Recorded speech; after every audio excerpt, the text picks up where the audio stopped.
Welcome to week 2 of my NFL predictions. Last week I went 13-3, and since it was week 1, obviously that is my current record, so there are not two separate records like there will be moving forward.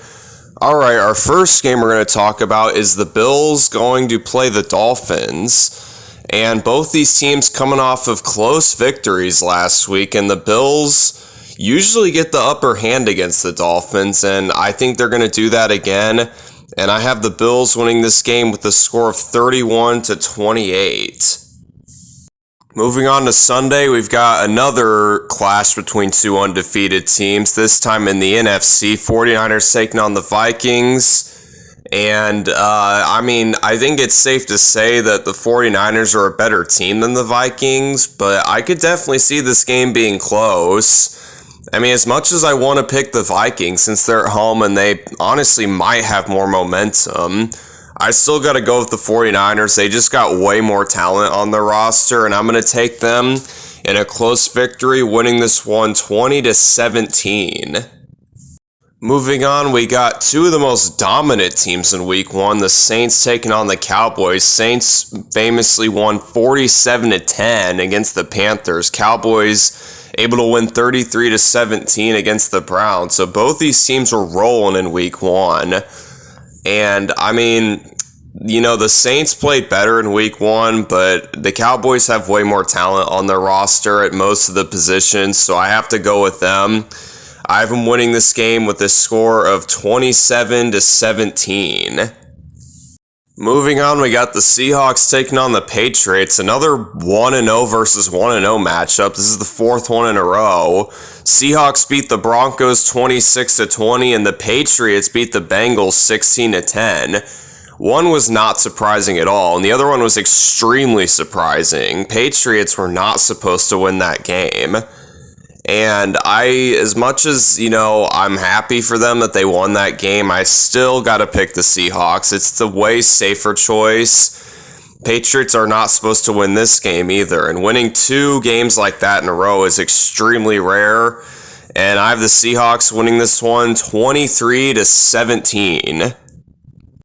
Our next matchup is two NFC East opponents, the Giants traveling to Washington, D.C. to take on the Commanders, and both these teams looked pretty bad last week. The Giants especially. At least with the Commanders, Jaden Daniels is a rookie, and he showed some flashes, but both these teams trying to get back on track with a victory.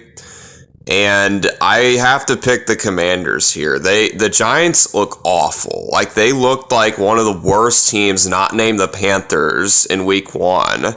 So I could not pick them to win the next week. So I have the Commanders winning this one with a score of 24-17.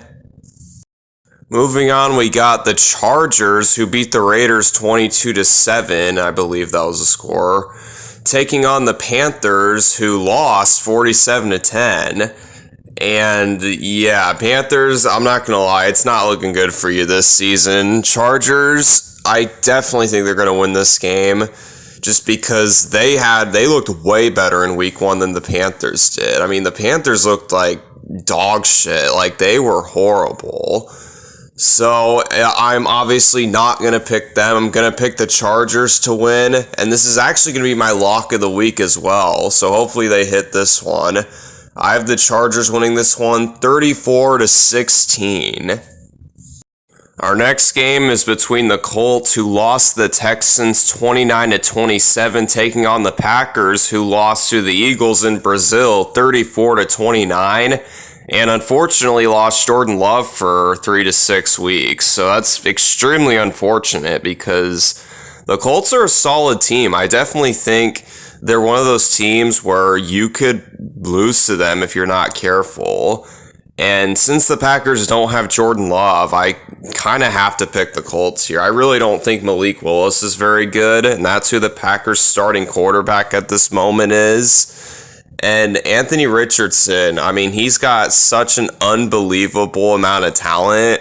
So I think it's only a matter of time until he figures it out and starts to really start taking over the league.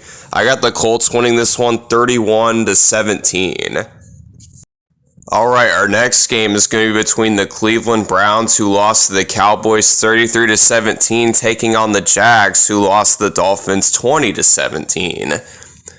And the difference between these teams, they both lost, so obviously, they want to get back on track with a win, but the Browns looked horrible in their loss.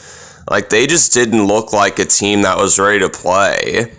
As for the Jags, they had a lead against the Dolphins for a while. You could say they choked, but I'm honestly impressed they were even in the game. I thought they were going to get crushed, but instead the Browns, who I actually thought were going to win, got crushed, and the Jags are the ones who are competitive.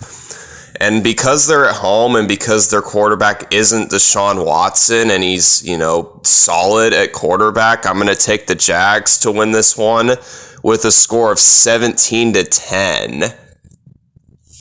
Our next game, we have the Jets, who lost to the 49ers 32-19, taking on the Titans, who lost to the Bears 24-17. And this is going to sound kind of counterintuitive considering what I just said about the Browns and Jags, but the Titans technically had a better week 1 because they only lost by 7 and the Jets lost by 13. But the thing is, the Jets had a way tougher opponent than the Titans did.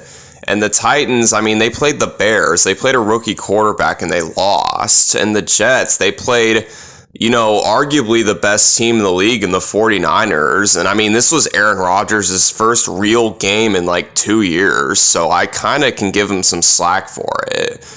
So I'm actually going to pick the Jets to win this one, because I think, Aaron Rodgers is a lot better than Will Levis, and their team is obviously better too. Just most of the players on the Jets are better than most of the Titans players. So I have the Jets winning this one with a score of 27-14. Moving on, we got a rematch of the NFC divisional round between the Bucs and the Lions. The Bucs able to crush the Commanders 37-20. And the Lions able to escape with a narrow victory in overtime against the Rams with a score of 26-20. And I'm not going to lie, the Lions honestly look kind of shaky against the Rams. They won, so congrats to them, but it honestly should not have gone to overtime. They were up by 14 at the end of the half, and they almost lost. And it was so close to picking the Bucs to win this game because of that fact, but just because I trust the Lions in general more than I do the Bucs, and I think their team is a lot better, I do still have to pick the Lions. They're at home too. I think that's going to be another deciding factor. So I'm going to have to pick the Lions to win this one with a score of 23-20. All right, our final 1 o'clock game is going to be between the Raiders, who lost to the Chargers, and the Ravens, who lost to the Chiefs. So both these teams losing to AFC West opponents. And the difference is the Raiders, they did not look very good against the Chargers. They just had the flattest offense I've ever seen, and their defense couldn't stop the run. And obviously that's going to be a problem against the Ravens, considering they have Lamar Jackson, the fastest quarterback in the league.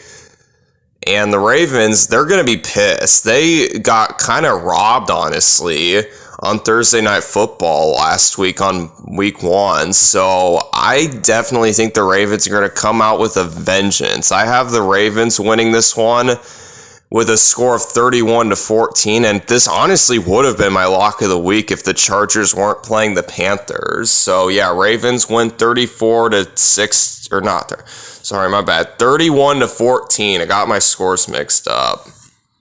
All right, starting off with the 4 o'clock games, we have an NFC West clash between the Rams, who lost to the Lions, and the Cardinals, who lost to the Bills.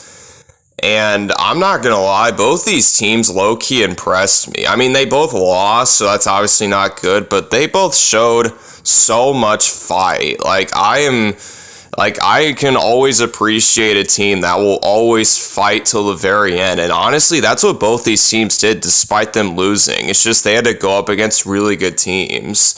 Rams, unfortunately, losing Puka Nacua for a few weeks. And I think that's definitely going to hurt them in this game because the Cardinals, especially since they're a divisional foe, are going to put up a big fight.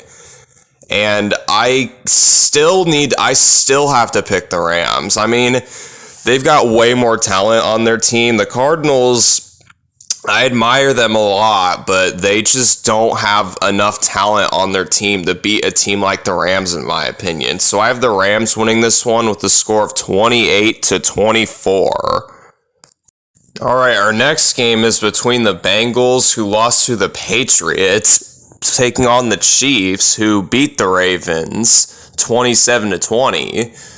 And yeah, I can't really pick the Bengals here. They're playing against the best team in the NFL, in my opinion, and they always have a habit of playing extremely poor in the first 2 weeks of the season, and I expect that trend to continue.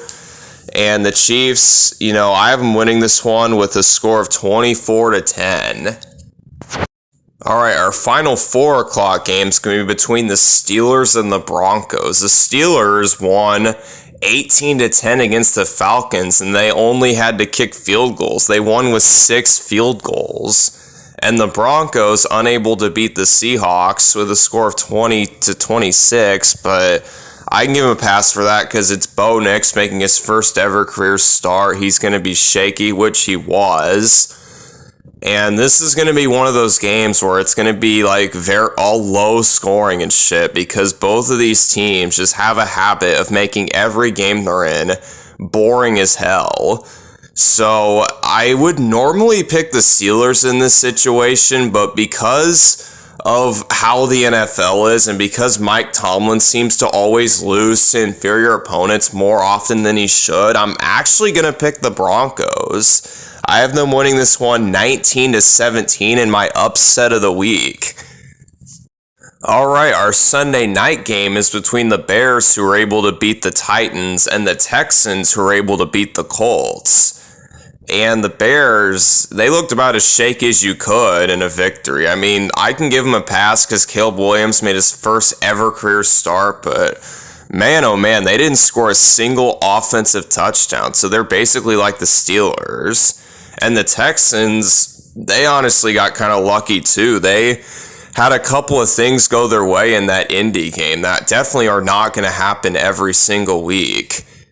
But I think regardless of what would have happened in either game, I'm still going to pick the Texans just because they have a way more talented team. They have a way better quarterback. And in my opinion, they have a way better coach. So that's just three that's just 3 factors going against the Bears, and they're on the road too. I didn't even mention that.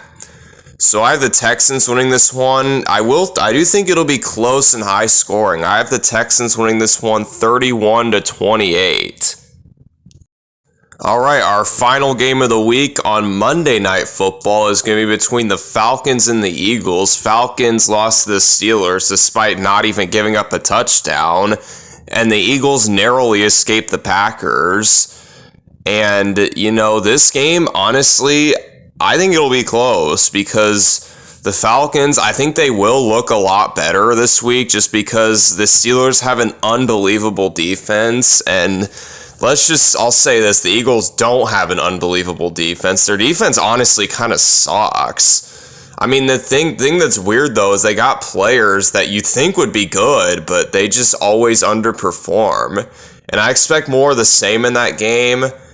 But fortunately for the Eagles, their offense definitely makes up for their defense because they got Jalen Hurts, Saquon Barkley, who had an unbelievable game, A.J. Brown, Devontae Smith. The list goes on and on. So I'm still going to pick the Eagles just because it's at home and they should, in theory, win this game. But I do have it being close. I have the Eagles winning this one with a score of 34-31.